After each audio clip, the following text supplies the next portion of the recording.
ये कहानी है 1938 की। कैरली नाम के एक आदमी की हंगेरियन आर्मी में, और वो उस कंट्री का बेस्ट पिस्टल शूटर था।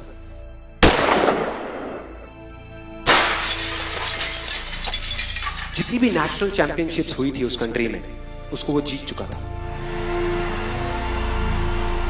और सबको ऑलमोस्ट कंफर्म था कि 1940s में जो ओलंपिक्स होने वाले हैं उसमें गोल्ड मेडल कैरली को ही मिलेगा। और उसने सालों से ट्रेनिंग करी थी। उसका एक ही सपना था, एक ही फोकस था कि मुझे अपने इस हाथ को दुनिया का बेस्ट शूटिंग हैंड बनाना है, बेस्ट बनाना है, बेस्ट बनाना है। और वो कामयाब हो गया, उसने बना लिया बेस्ट शूटिंग हैंड। सिर्फ 2 साल का फर्क था। 1938 में एक आर्मी का ट्रेनिंग कैंप चल रहा था।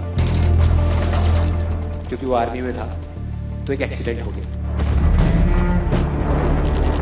उसके उसी हाथ में जिससे उसने गोल्ड मेडल जीतना था, उसमें एक हैंड ग्रेनेड फट गया और वो हाथ चला गया। जो उसका सपना था, जो फोकस था, सब खत्म।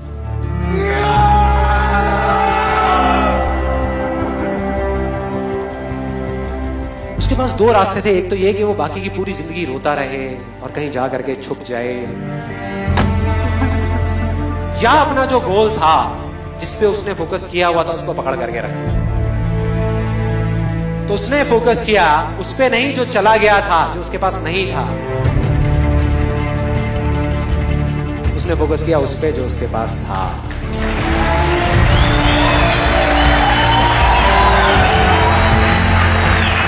जो उसके पास था, और क्या था उसके पास में? एक लेफ्ट हैंड, एक ऐसा हाथ जिससे वो लिख तक नहीं सकता था। 1 महीने तक उसका हॉस्पिटल में इलाज चला इस हाथ के लिए, और सही 1 महीने बाद अपनी ट्रेनिंग शुरू कर दी इस हाथ के।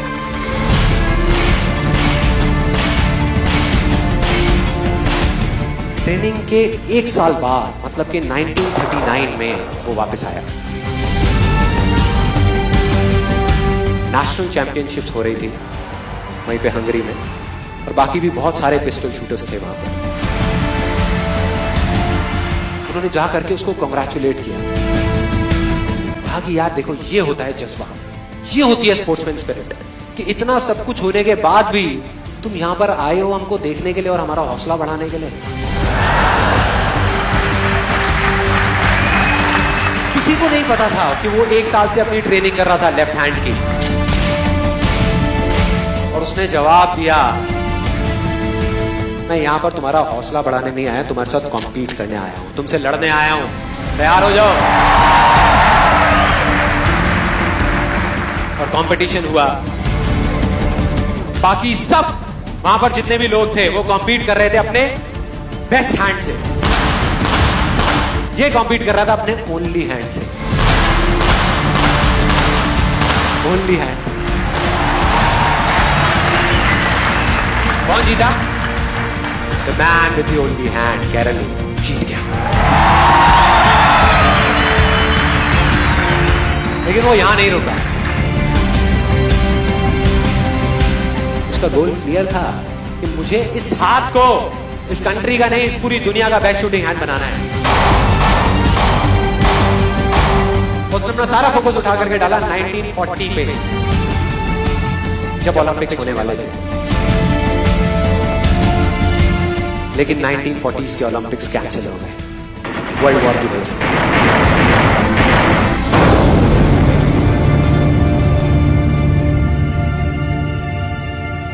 उसने अपना सारा फोकस उठा करके कहां डाल दिया? 1944 में जो ओलंपिक्स होने वाले थे उसके ऊपर। और 1944 में जो ओलंपिक्स होने वाले थे वो भी कैंसिल हो गए वर्ल्ड वॉर की वजह से। फिर से कैंसिल।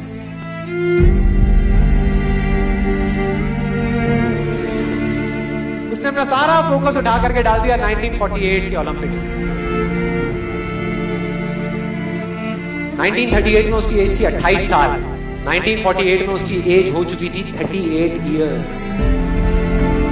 और जो यंगर जो प्लेयर्स आते हैं निकल करके, उनसे कॉम्पीट करना मुश्किल होता चला जाता है। लेकिन मुश्किल नाम का ये वर्ड था ही नहीं उसकी डिक्शनरी में। वो गया, पूरे वर्ल्ड के बेस्ट शूटर्स आए हुए थे जो अपने बेस्ट हैंड से कॉम्पीट कर रहे थे, और ये अपने ओनली हैंड से कॉम्पीट कर रहा था। और कौन जीता? The man with the only hand.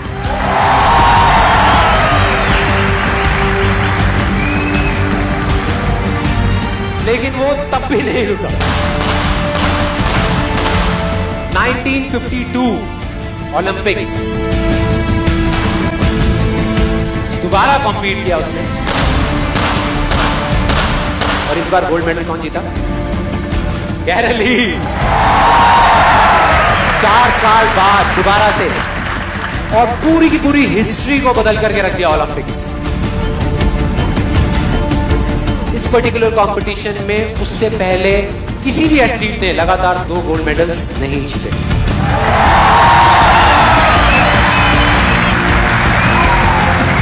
अब किसी भी लूजर के पास चले जाओ, उसके पास लिस्ट होगी बहानों की कि मैं इस वजह से फेल हुआ अपनी लाइफ में, इस वजह से मैं कुछ नहीं कर पाया। बहुत लंबी लिस्ट है।